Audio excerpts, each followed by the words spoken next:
This is Storm Watch, a WENY News special presentation, brought to you by Simmons Rockwell.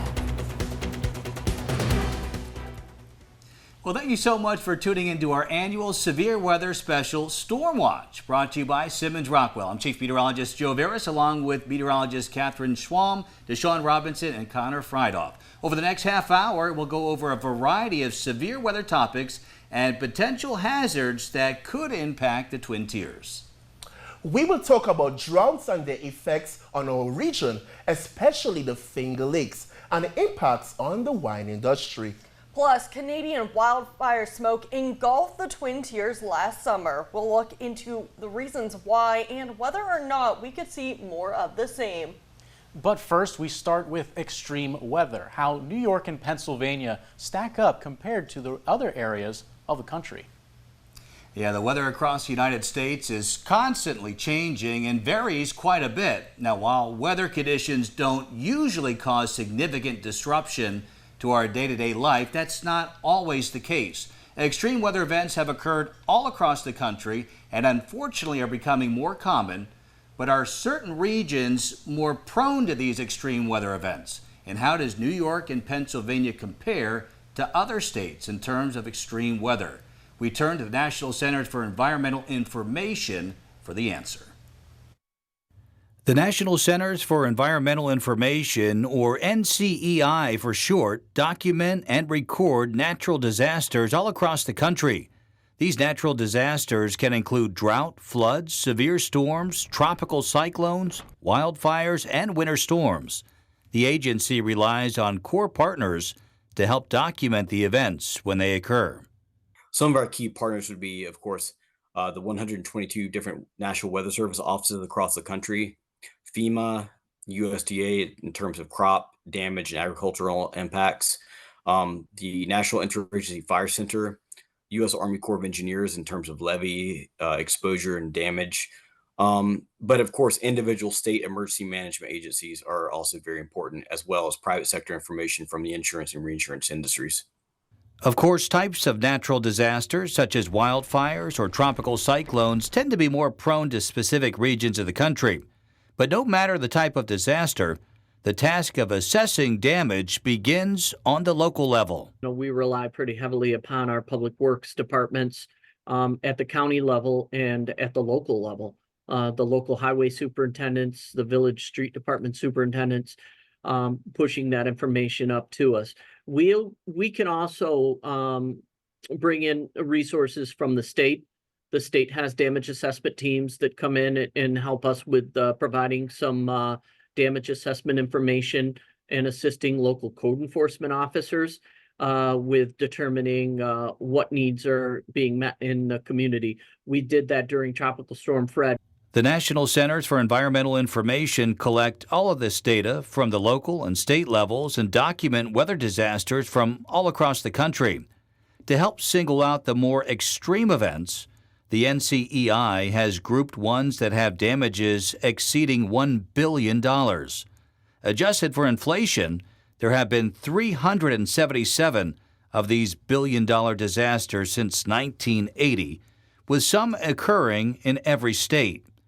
The United States averages 8 of these every year, but just last year we broke a record with 28 separate billion-dollar natural disasters. Those events also are where the biggest lessons learned can be found in terms of what went wrong, why did it go wrong, what could we have done better. So understanding really the extreme events, whether if it's a Superstorm Sandy or a big flood event or even a strong winter storm cold wave event, understanding the impacts and how those impacts could be mitigated in the future is very important as we move into the future. In terms of a cost standpoint, tropical cyclones easily top the list of most expensive natural disaster. They account for half the cost of all natural disasters combined. It's not surprising that the top 3 states in terms of cost from natural disasters are all along the Gulf Coast: Texas, Florida, and Louisiana. The NCEI also breaks down the frequency of billion-dollar natural disasters by state. Turns out Pennsylvania ranks 10th, with New York coming in at 18th. Severe storms are the most frequent type of billion-dollar disasters in our region, but from a cost standpoint, tropical cyclones come in on top. The two states with the least amount of billion-dollar natural disasters are Hawaii and Alaska. And now is a perfect time to go over some severe weather safety tips. Remember, when thunder roars, go indoors. Lightning can travel 10 to 12 miles from a thunderstorm. This typically is farther than the sound thunder travels. That means if you can hear thunder, you are in danger of being struck by lightning. When dealing with flooding, turn around, don't drown. Never drive your car into water of unknown depth. Most flash flood deaths occur when people drive their vehicles into floodwaters. Know the difference between a watch and a warning. A watch means conditions are favorable for a particular weather event to occur. When a warning is issued, it's time to take action immediately as severe weather is imminent. Know where to go when a warning is issued. And when talking about severe thunderstorms or tornadoes, it's best to avoid windows and outside walls. The safest place to be is in a basement, or if no basement is available, in an interior room such as a hallway or closet.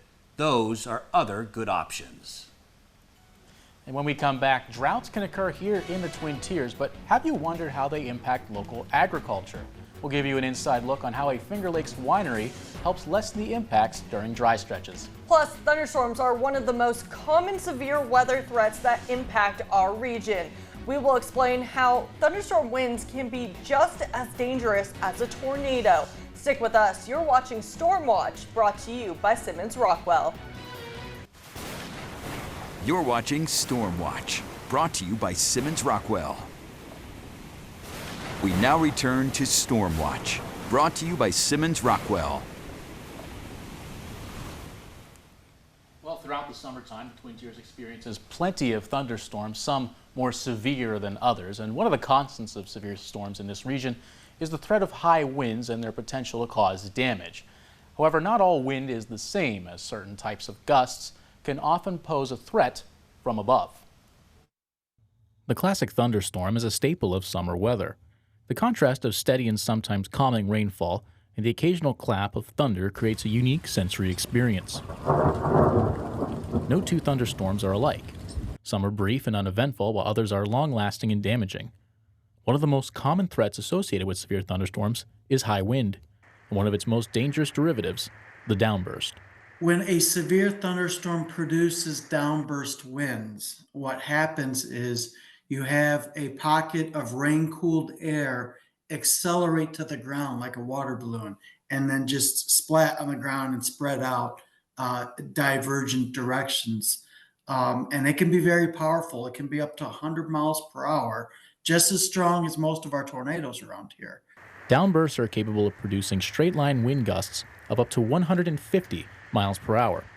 For reference, an average-sized person can be moved off their feet by a 67 mile per hour wind gust, and a small car can be moved by a gust of 90 miles per hour. And these winds have contributed to some deadly and heartbreaking disasters, such as building collapses and even plane crashes.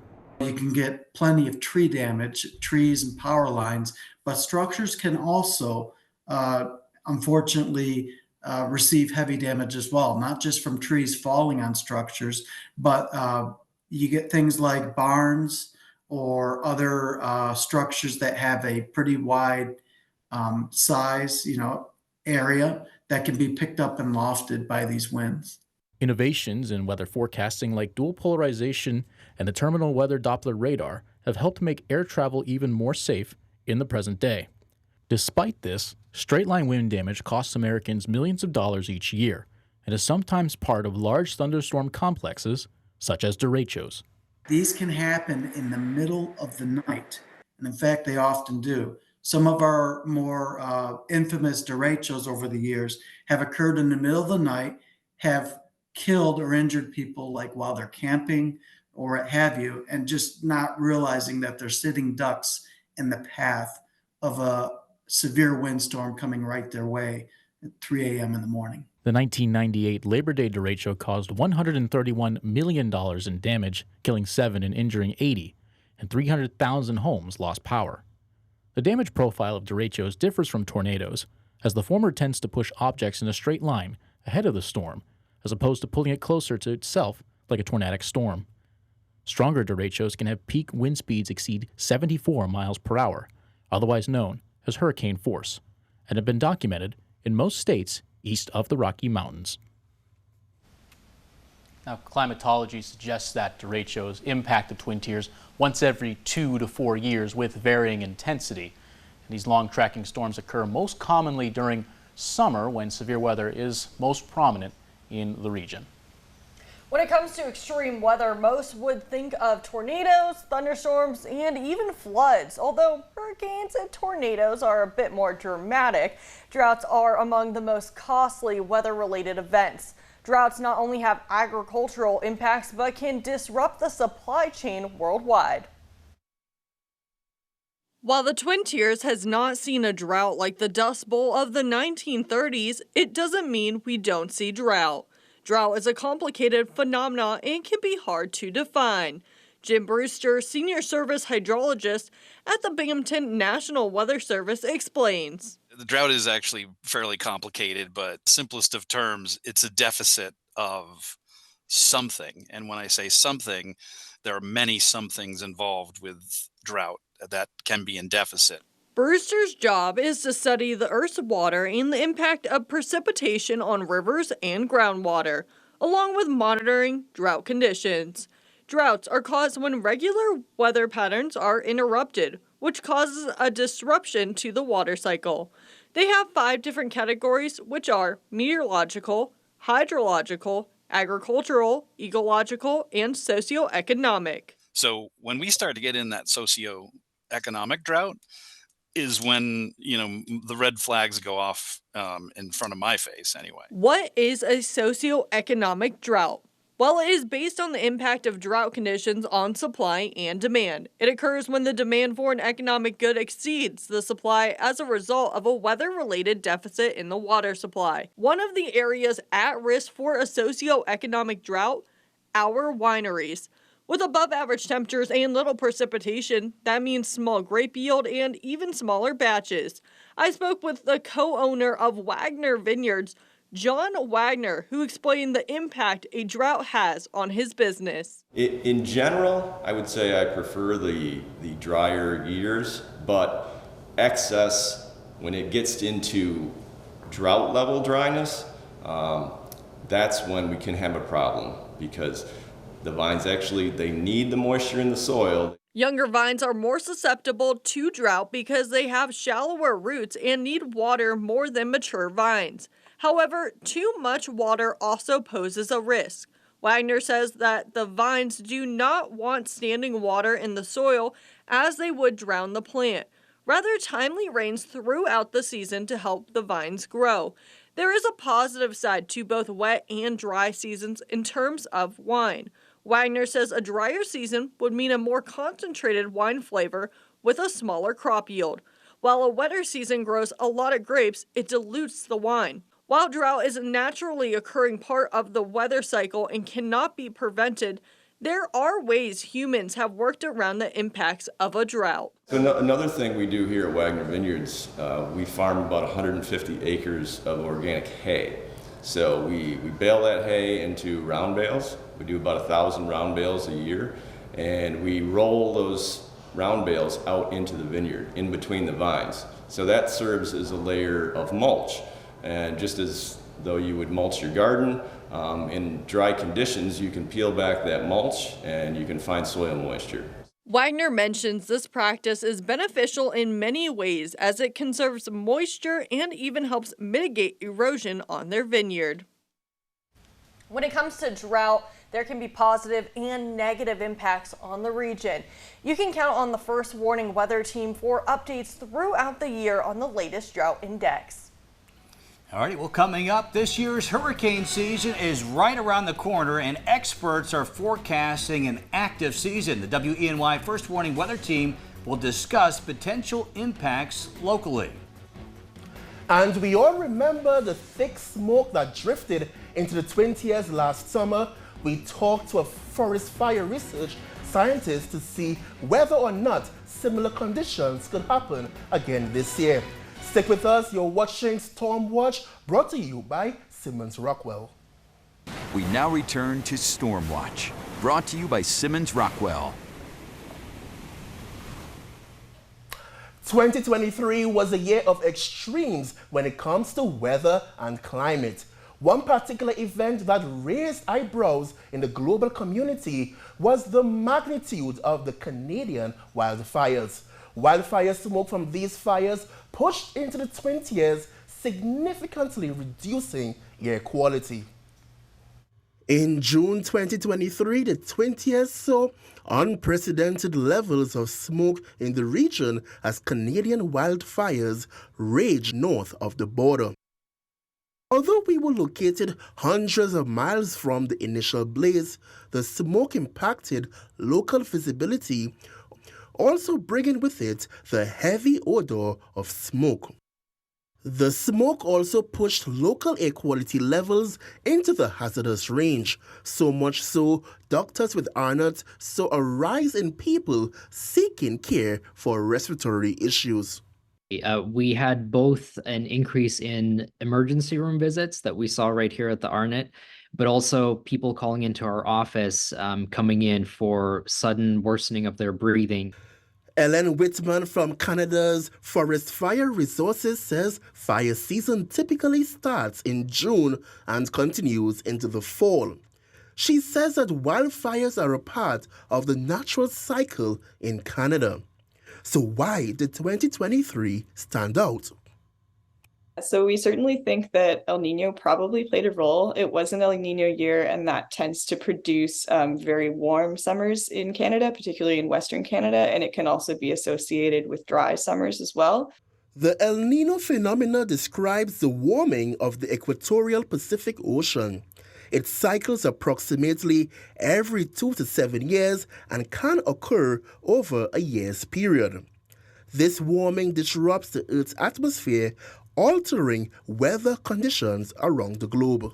Last year's hot and dry weather across Canada was driven by El Nino. However, it was more than just that. Very severe drought in Western Canada, and that was essentially a multi-year drought. So we entered the fall in 2022 as we sort of moved out of that winter into a drought that remained in place through the winter and was not really alleviated in the spring. The 2023 El Nino started growing in the spring of last year. With a combination of drought and hot and dry conditions enhanced by El Nino, the environment became ripe for wildfire to spread. Now that El Nino is rapidly weakening and forecasters are calling for La Nina by this fall, what does this mean for the upcoming wildfire season? Because we're still in a drought in much of Western Canada, and that is associated with that El Nino winter that we had and the very low snowpack, personally, I would expect a challenging early season fire season, so a spring that could be quite extensive and quite difficult to manage. Whitman says hopefully with El Nino out of the picture, much of Canada will return to a cooler and rainier pattern later this year, reducing the wildfire severity later in the season.